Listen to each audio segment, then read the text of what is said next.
Hello दोस्तों, तो यहाँ पे मैं आपके सामने एक ऑन डिमांड वीडियो के साथ हाजिर हूँ और ये पीजो इलेक्ट्रिक लाइटर का सेकंड पार्ट है। अगर आपने फर्स्ट पार्ट नहीं देखा है उसे आप ज़रूर देखिए। तो इस पार्ट में मैं बताने जा रहा हूँ कि पीजो इलेक्ट्रिक लाइटर में जो सर्किट है वो कंप्लीट कैसे होता है। तो यहाँ पे जो स्पार्क जनरेट होता है वायर और नोज़ल के बीच में, वो स्पार्क जनरेट तो होता है लेकिन वो नेगेटिव पार्ट वो कहाँ जाता है। तो यहाँ से मैं बीच से जो मेन पार्ट है लाइटर का वो मैंने निकाल लिया है और यहाँ पे मैं उस पर्टिकुलर पुश बटन को प्रेस कर रहा हूँ जहाँ पे कि आप देख पा रहे हैं वायर से जो स्पार्क जनरेट हो रहा है वो डायरेक्टली पुश बटन पे अट्रैक्ट हो रहा है। तो ऐसा क्या है पुश बटन में कैसे वो अट्रैक्ट हो रहा है, क्योंकि पुश बटन तो प्लास्टिक का बना हुआ है और जैसा कि हमें मालूम है कि प्लास्टिक जो है बैड कंडक्टर होता है हीट या इलेक्ट्रिसिटी का, यानी कि वो स्वचालक नहीं होता है, उससे करंट पास नहीं हो सकता है। लेकिन फिर भी यहाँ पर जो है वायर से हर एक बार स्पार्क जो है अट्रैक्ट होकर पुश स्विच पे जा रहा है।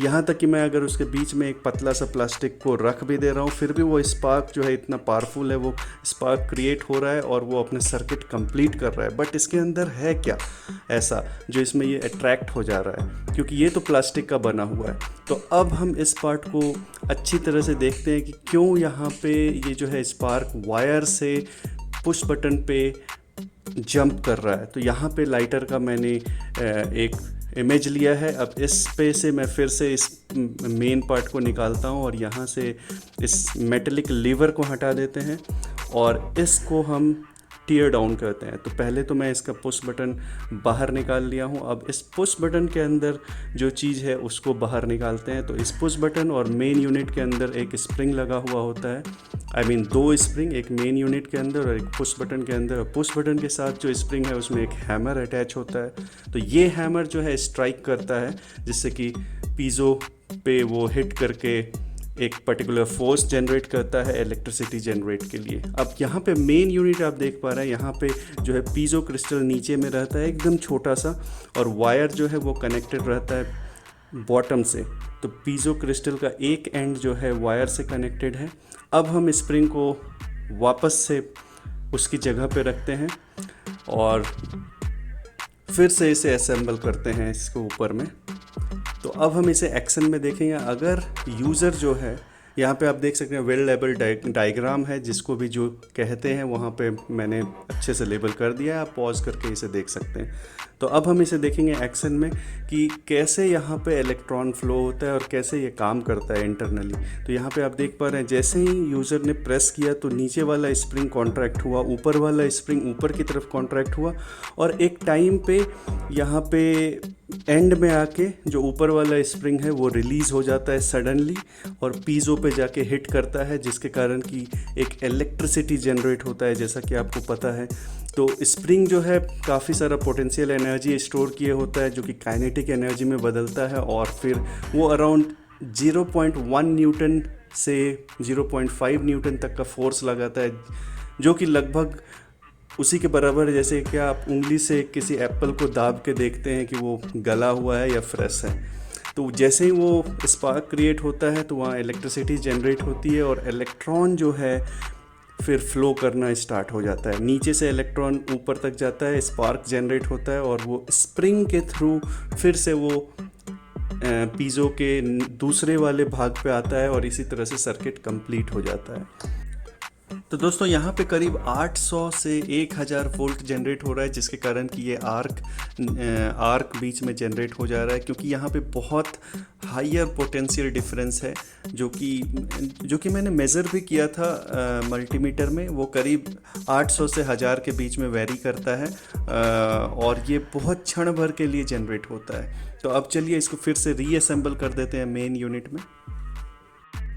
तो इसी तरह से ये काम करता है। अब हम इसको लाइटर में एग्जैक्टली इंसर्ट कर देते हैं और यहाँ पे देखते हैं मैकेनिज़्म कैसे होता है। यहाँ पे आप देख पा रहे होंगे जैसे ही यहाँ पे यूज़र प्रेस कर रहा है इसको, फिर से एक इलेक्ट्रिक स्पार्क जनरेट होता है, लेकिन इस बार जो इलेक्ट्रिक स्पार्क जनरेट हो रहा है वो नोज़ल और वायर के बीच हो रहा है और पहले आपने देखा था वो पुश बटन और वायर के बीच हो रहा था। तो ये शिफ्ट हो गया। तो यहाँ पर ये कैसे काम कर रहा है, तो आप अगर ध्यान से देखोगे यहाँ पे, तो यहाँ पे जब वायर से स्पार्क नोज़ल की तरफ जा रहा है तो यहाँ पे एक मेटेलिक लीवर है जो कि ब्रिज का काम कर रहा है, इलेक्ट्रॉन को नोज़ल से पुश बटन तक ट्रांसफ़र करने का काम कर रहा है एज ए ब्रिज।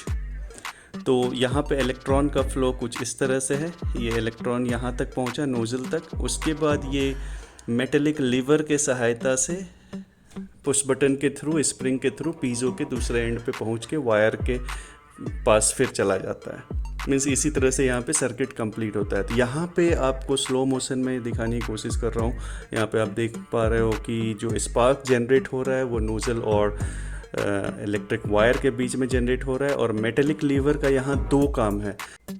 एक तो वो इलेक्ट्रॉन कैरियर का काम कर रहा है जो कि नोज़ल से पुश बटन तक उस इलेक्ट्रॉन को पहुंचाने का काम कर रहा है, और दूसरा वो नोज़ल को लिफ्ट करता है।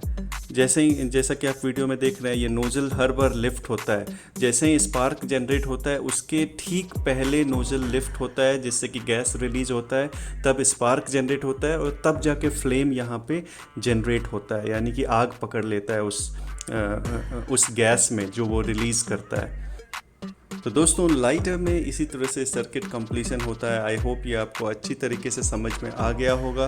तो आप अगली बार जब भी लाइटर इस्तेमाल कर रहे हो या एक बार आप उसे जब क्लिक कर रहे हो तो इसके पीछे इतने सारे मैकेनिज़्म लगे होते हैं, तो मन ही मन आप इस अद्भुत इंजीनियरिंग सैंपल को ज़रूर सल्यूट कीजिएगा, क्योंकि ये है बहुत छोटा सा सस्ता सा चीज़, बट ये आपके बड़े काम की चीज़ है और इसके पीछे इतने सारे इंजीनियरिंग मैकेनिज़्म वर्क कर रहे हैं।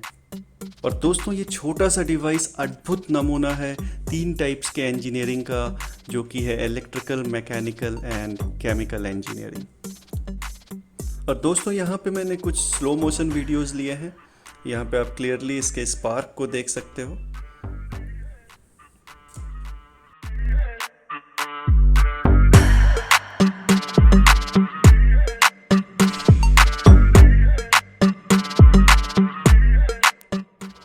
तो दोस्तों आशा करता हूँ कि ये वीडियो आपको अच्छा लगा, और अगर ये वीडियो आपको अच्छा लगा या इन्फॉर्मेशनल लगा तो इसे लाइक कीजिए, इसे शेयर कीजिए अपने फ्रेंड्स के साथ, और मेरे चैनल को सब्सक्राइब कीजिए। और हाँ, बेल आइकन दबाना बिल्कुल ना भूलिए, ताकि आपको मेरे नए आने वाले वीडियो के बारे में क्विक नोटिफिकेशन मिल सके। तब तक के लिए लेता हूँ मैं अलविदा। मिलते हैं अगले वीडियो में। Bye bye. जय हिंद, जय भारत।